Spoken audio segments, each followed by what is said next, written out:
람지님, 제가 직접 커피 세팅 해봤는데 입자를 곱게 했는데 커피가 연해요. 왜 그런 거죠? 이거 추출 시간이 몇 초예요? 한 40초 정도 했어요. 아, 입자를 곱게 하면 오히려 연해질 수가 있거든요. 오늘 제가 대부분의 분들이 잘못 알고 있는 내용 확실하게 정리해드리겠습니다.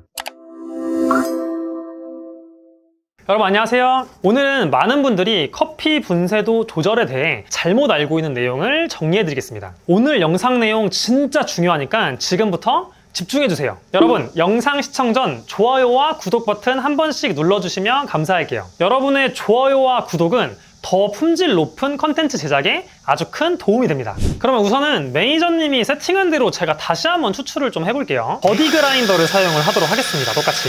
자, 한번 뽑아볼게요. 아까 36g 뽑았다 하셨거든요. 저도 똑같이 뽑아보겠습니다. 일단 커피가 지금 상당히 안 나오고 있죠.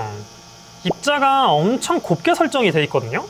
이제 나온다. 여러분 보면은 천천히 나오는데 양쪽에서 나오고 있습니다. 같이. 근데 이렇게 양쪽에서 나온다고 잘된 추출이 아니에요. 무조건. 한번 쭉 뽑아볼게요. 우선. 자, 제가 36g 정도 뽑았고 52초. 아까보다 좀 더 길어졌거든요. 아까 매니저님 할 때는 한 40초대 나왔다 했는데 지금은 좀 더 길게 나왔습니다. 그럼 지금 입자가 상당히 고운 걸로 생각을 해볼 수 있는데, 대부분의 분들이 잘못 알고 있는 게 입자 굵게 하면 연해지고 입자 곱게 하면 진해지는 거 아니에요? 이렇게 알고 계시더라고요. 여러분 생각이 맞아요. 하지만 입자를 너무 곱게 하면 오히려 커피가 연해질 수가 있습니다. 이런 스파우 포터필터로 볼 때는 그냥 잘 나오는 것처럼 보이니까 찐득하게 나오고 있나 보다 생각을 하실 수가 있는데, 이런 바텀 미스로 보게 되면은 나오는 양상이 보이다 보니까 잘못 나오고 있는 게 보이거든요. 그러면 이 포터필터에 있는 바스켓을 그대로 여기 옮겨서 똑같이 한번 내려볼게요. 이 버디 같은 경우는 간편하게 거치대 조절이 되거든요. 근데 아까 스파웃이 너무 얘랑 높이가 달라서 살짝 올려서 추출을 좀 해볼게요. 자, 여러분 실제로 곱게 세팅하면 내부에선 이렇게 나오고 있습니다. 스파웃에선 같이 나오는 것처럼 잘 보이지만 가운데 부분은 아예 커피 안 나오고 있는 거 보이죠? 아예 바스켓 바닥면이 보이고 여기는 연하게 나오고 있죠 이미. 그리고 군데군데 진한 부분들 보이시죠? 이렇게 커피의 추출 흐름이 막히게 돼요. 자, 추출 시간은 동일하게 51초 정도 나왔고, 나오는 양상은 여러분도 보셨겠지만 일부 구간은 막히고 일부는 물이 빠르게 지나가고, 이렇게 우리가 흔히 부르는 불균형 추출, 채널링 현상이 발생을 하게 됩니다. 그런데 채널링이 발생하면 문제가 뭐냐면 이 커피 파우더 전체를 물이 골고루 적셔줘야 성분이 균일하게 나오거든요. 근데 한쪽은 물이 천천히 흐르고 한쪽은 물이 빠르게 지나가면은 성분이 고르게 나오지 않기 때문에 결과적인 에스프레소 농도에 저하가 발생을 하게 돼요. 그러니까 커피 농도가 너무 연하게 나온다는 거죠. 그래서 오히려 이런 경우에는 입자를 굵게 다시 설정을 해주는 게 커피의 농도가 올라가는 경우가 많습니다. 근데 이거를 실제 맛으로만 하는 게 아니라 장비를 사용해서 측정을 해보도록 할게요. 람지님, 이 장비는 뭐예요?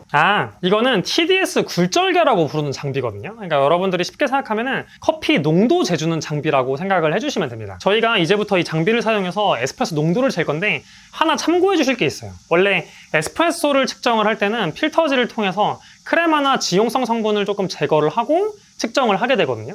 근데 제가 지금 사용하는 필터를 전부 다 써버려가지고 에스프레소 상태 그대로 그냥 측정을 할 거예요. 그래서 약간의 오차 범위는 좀 있을 수 있다는 점. 하지만 두 개 다 측정하는 방식이 같으니까 그 오차가 그렇게 심하진 않다고 생각을 하거든요. 이 점만 참고를 한번 해주세요.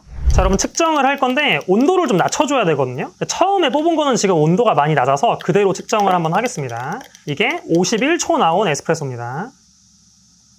살짝만 넣어주고 측정을 해볼게요.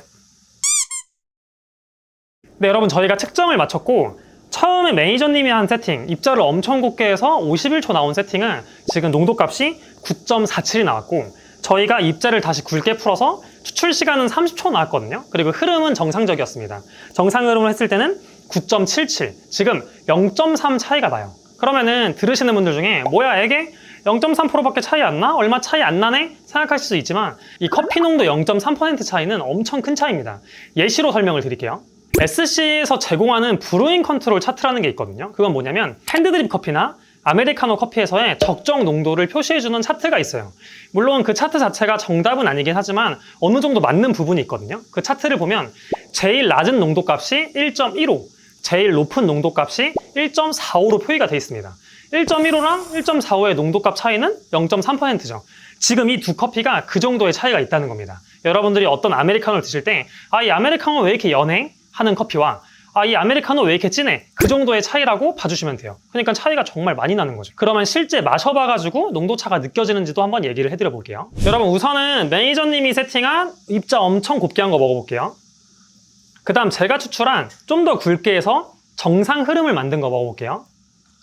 여러분 차이를 설명드릴게요. 첫 번째 농도 차이는 우리가 실제로 먹었을 때 진하기라고 얘기를 하는데 사실 좀 애매한 부분이 있습니다. 왜냐하면 커피가 가지고 있는 향이나 쓴맛 때문에 실제 진하기를 감각하기가 조금 어렵거든요. 그래서 이 TDS 값을 어떻게 감각을 하면 되냐면 이 커피의 바디감으로 생각을 하시면 돼요.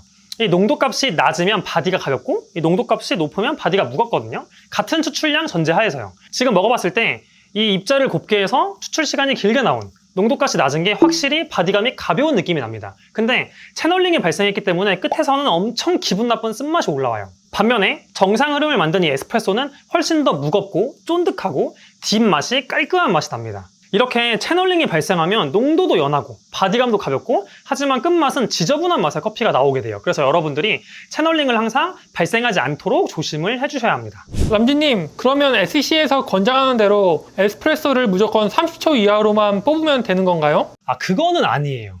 왜냐면 방금 저희가 이 추출한 51초 에스프레소 있잖아요. 지금 저희 환경에서는 불균형으로 나왔지만 다른 커피 머신, 다른 그라인더, 또 다른 커피로 내렸을 때는 이 51초가 적정인 상황도 있긴 있습니다.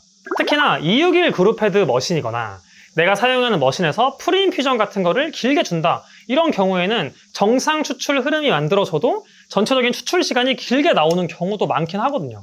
그래도 딱 집어서 적정 추출 시간대를 알려주시면 안 될까요? 댓글이 너무 자주 달리더라고요. 그러면은 이거는 진짜 가이드라고만 생각을 해주세요. 만약에 이 영상을 보시는 분들 중에서 261 그룹 패드가 아닌 머신을 사용을 하시고 머신의 유량이 초당 11g을 넘어간다. 마치 저기 보이는 심해 머신처럼요. 이런 유형의 머신을 쓰신다면 저는 추출 시간이 35초가 넘어가는 거를 권장하진 않습니다. 제 경험상에는 다크로스팅 커피를 사용하고 바스켓에 적정 도직량을 담았다는 전제하에는 유량이 많은 보급형 머신들은 입자를 너무 곱게 했을 때 채널링이 발생될 가능성이 높아져요.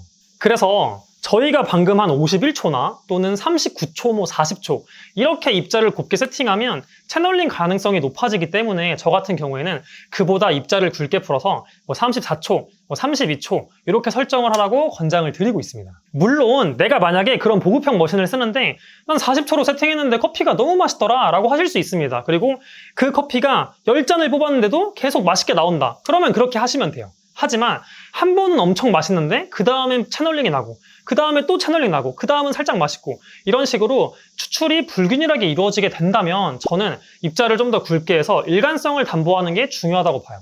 그러니까 카페의 목적은 한 잔의 맛있는 커피를 추출하는 게 아니라 평균적으로 괜찮은 맛의 커피를 일관되게 뽑는 게 저는 중요하다고 보거든요.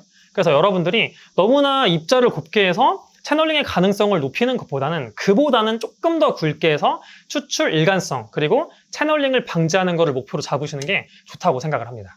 단 환경마다 정말 다르니 여러분들이 직접 테스트를 해보시고 입자를 곱게 했을 때 문제가 생기면 그때 제가 알려드린 가이드를 따라서 해보시면 좋을 것 같아요. 람쥐님, 그러면 추출 시간 최소는 몇 초일까요? 가끔 카페에 가보면 에스프레소가 콸콸콸 나오는 경우가 많더라고요. 맞아요. 그런 카페들이 가끔 보이거든요. 근데 이것도 진짜 환경마다 달라요. 하지만 제가 굳이 가이드를 드리자면 저는 25초 이상을 권장드립니다. 왜냐하면 일반적으로 다크로스팅 커피를 많이 사용하시는데 이 다크로스팅 커피의 장점인 무거운 바디감과 긴 여운을 살리려면 어느 정도 고운 입자를 설정을 해야 되거든요. 근데 여러분들이 너무 굵은 입자를 써서 추출 시간이 막 20초, 17초, 16초 이렇게 만들어 버리시면 그 다크로스팅의 장점을 살릴 수가 없게 되는 거죠. 그래서 저는 어느 정도 고운 입자의 범위를 추출 시간으로 25초라고 설명을 드리고 있어요. 그러니까 아무것도 없는 상태에서 가이드는 저 같은 경우에 추출 시간을 25초에서 35초 정도로 맞춰보라 라고 설명을 드리고 있습니다. 하지만 최소 추출 시간도 가이드일 뿐이니 직접 테스트해보고 드셔보시고 판단을 하셔야 되고 25초 이하도 맛있는 세팅이 있을 때가 있습니다. 이거 꼭 기억해주세요. 여러분, 오늘은 분쇄도 조절에 대해서 많은 분들이 잘못 알고 있는 내용을 설명드려봤습니다. 여러분이 바리스타 2급 자격증 따실 때 배운 것처럼 입자를 무작정 곱게 한다고 커피는 진해지지 않는다는 것, 이거 꼭 기억해 주시고 채널링이 발생하지 않도록 항상 조심해야 된다. 이 점도 꼭 기억해 주세요. 오늘 영상도 도움이 되셨다면 좋아요와 구독 버튼 부탁드리고 궁금하신 점은 댓글로 남겨주세요. 그러면 저희는 다음번에 또 다른 내용으로 찾아오도록 하겠습니다. 그러면 시청해 주셔서 감사합니다.